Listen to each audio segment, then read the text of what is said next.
Hello everybody and welcome to our first lesson in the subject of the philosophy of mind.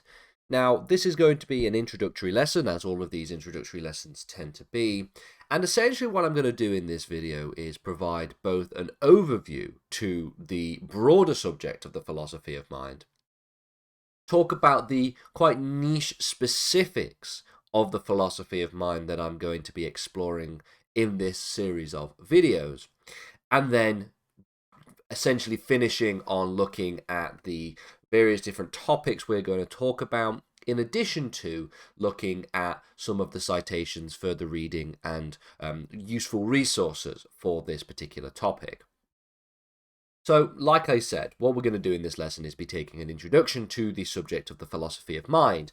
Philosophy of mind, in my opinion, is arguably, simultaneously, and rather paradoxically, one of the most fascinating areas of philosophy. I was always encouraged to essentially pick these kinds of classes when I studied philosophy at university.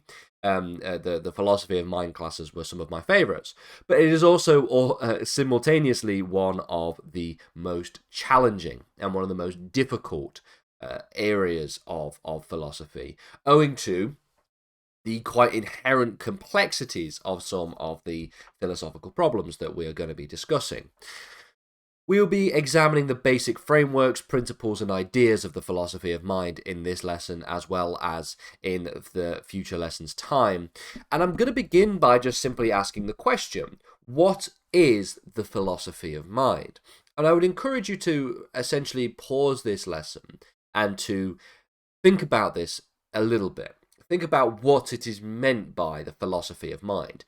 And you might be it might be quite easy, in fact, for you to come to a conclusion as to what is the philosophy of mind in your opinion, given that you can essentially come to some kind of definition about what the mind is, and then we can think about how you might want to philosophize about the mind.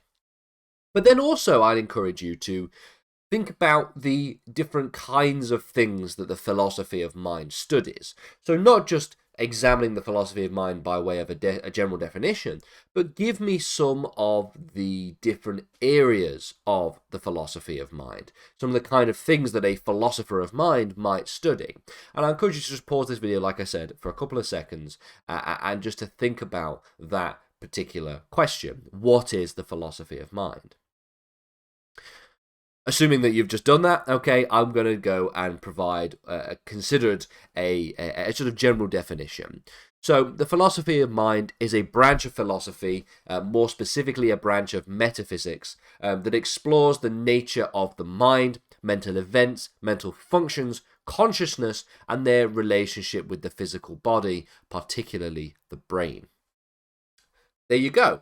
And fundamentally, there are areas of this particular definition that we are not going to be studying in any great detail in this series because they merit their own series of lessons in and of themselves. So, for example, when we look at the word consciousness there, philosophy of consciousness is an area that you study when you look at the philosophy of mind. When you do a basic module at university on the philosophy of mind, you will do lectures on consciousness and things like epiphenomenalism and the Miri argument and things like philosophical zombies.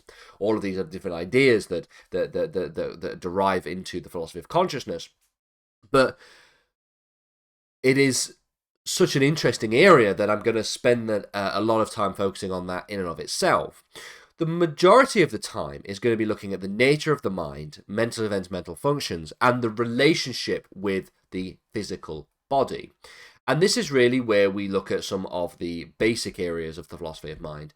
And the general subject that we are going to be studying in this lesson is that of the mind-body problem. That is going to be the area that we are spending the majority of our time examining. But in addition to the mind-body problem, there is also, of course, the philosophy of consciousness, which we're going to study in future lessons. There is also the idea of the philosophy and the metaphysics of mental states and brain states, which ties into consciousness, but also ties into the mind-body problem. So we will get to that in this series of lessons as well. But you also have things related to personal identity, philosophy of personal identity, the philosophy of personhood, something that we've already spent a few lessons on in previous subjects. And in addition to that, you have some of the ways in which we can create a mind and the extent to which a mind could be represented through a machine, and looking at the philosophy of artificial intelligence. There's also religious implications of the mind. Talk about the ways in which the philosophy of religion integrates with the philosophy of mind. So all of these ideas fundamentally wrap up into this concept of the philosophy of mind. But because the philosophy of mind is such a complicated, convoluted in some areas, and broad and vast subject, we're going to be spending the majority of our time focusing on the mind-body problem in this series of lessons, and then focusing on those other elements in other lessons, some of which we've already done. So with that being said then, the mind-body problem, this is really seen to be the central issue in the philosophy of mind, or at least the first problem that the philosophy of mind essentially brings up. And what it does is it concerns the relationship between mental phenomena and physical phenomena. And this is really where we think about this idea of mental states, brain states, and physical actions. Fundamentally, there are lots of different theories about the relationship between the mind and the body. What does it mean to have something called the mind? How do we define the mind? Are mental states and mental events just something that could be reduced down to brain states and things that we can see taking place physically and biologically in the brain? So sort of, electrical impulses in the brain, the different neurons and different fibers in your brain that actually perform and create sensations. Is that just an example of the mind, or is there a separate element that exists here? Is the mind something that is distinct from that of the body? And really, fundamentally, there are a great number of theories that really attempt to answer and to devise a solution to the mind-body problem. You, of course, have dualism. Dualism is divided into generally substance dualism on the one hand and property dualism on the other hand. Dualism originates. A lot of these theories originate in some form or another in ancient philosophy, but at least in terms of the more contemporary areas of philosophy, dualism relates specifically to some of the writings of René Descartes. But then you also have physicalism, which is an idea that is divided a little bit between dualism. I've sort of inclined physicalism on this presentation here, but physicalism is distinct from dualism. It is seen as the other side of the coin. And in physicalism, you have other ideas. You have things like the identity theory. You have functionalism. You have this idea of mental causation that exists within mind-body problem. You also have eliminativism and behaviorism. All of these are theories that we're going to be exploring in this series of lessons. So with all that being said then, this is the citations and further reading that I've devised and that I've been using in order to create these lessons.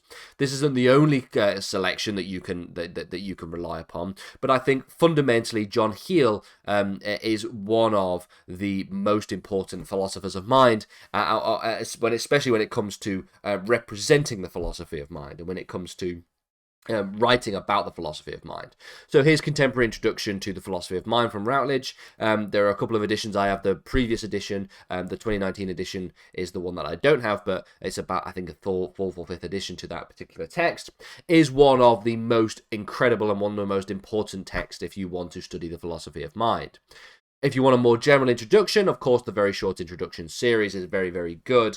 And then if you want further reading, the two options that we have here include the Oxford Handbook of the Philosophy of Mind, which is going to be of an immense detail for anyone who wants to really dive into some of the studies and to the subject itself, as well as the Comprehensive Introduction to the Philosophy of Mind. I also have a textbook, an anthology guide of the philosophy of mind written again by Heil that is also very, very useful in terms of summarizing some of the most important theories and some of the most important papers within the philosophy of mind. So I do hope you enjoyed this introductory lesson, and I do hope that you come back for all of the future videos. We're going to begin by talking about some of the basic elements of the philosophy of mind, talking about some of the basic keywords, the distinction between types and tokens, the distinction between mental states and brain states and things like that. And then we will start getting into the theories, beginning with dualism and then looking at some of the physicalist theories as well.